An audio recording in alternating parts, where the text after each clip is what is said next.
My dear students, welcome to my channel Square Academy. আজি আমি class 9 ম্যাথছৰ exercise 1.2 টো কৰিবলৈ গৈ আছো। সো ইয়াৰে আমি কোৱেশ্চন নম্বৰ 1 and 2 টো চাম।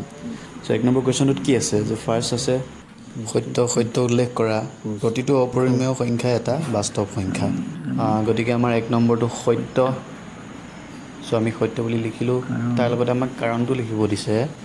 সো কাৰণটো কি হ'ব যে সকলো পৰিমেয় সংখ্যাই বাস্তৱ সংখ্যা। যেহেতু দুই নম্বৰটো কি দিছে সংখ্যা ৰেখাৰ প্ৰতিটো বিন্দুই √m আৰ্হিৰ য'ত m এটা স্বাভাৱিক সংখ্যা। ওকে, সো m এটা কেনেকুৱা বুলি কৈছে স্বাভাৱিক সংখ্যা বুলি কৈছে। গতিকে এইটো আমি জানো যে অসত্য। কিয়? কাৰণটো কি হ'ব যে কোনো এটা সংখ্যা -3 ৰ বাবে এনে কোনো স্বাভাৱিক সংখ্যা m নাই যাতে কি হয় √m = -3 হয়। তো গতিকে এইটো অসত্য।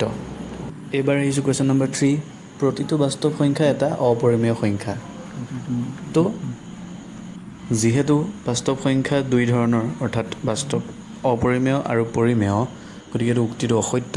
কাৰণ আমি যদি এটা সংখ্যা 2 লওঁ, আমি জানো যে 2টো বাস্তৱ, কিন্তু ই কি নহয় অপৰিমেয় নহয়, 2টো এটা পৰিমেয়। গতিকে যিটো উক্তি দিয়া আছিলে আমাৰ সেইটো অসত্য, আৰু তাৰ কাৰণটো হ'ল এইটো।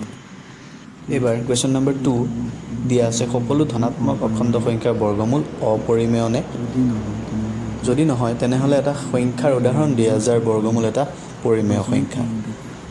সো ইয়াৰ কাৰণে আমি জানো যে সকলো অখণ্ড সংখ্যাৰ বৰ্গমূল অপৰিমেয় নহয়।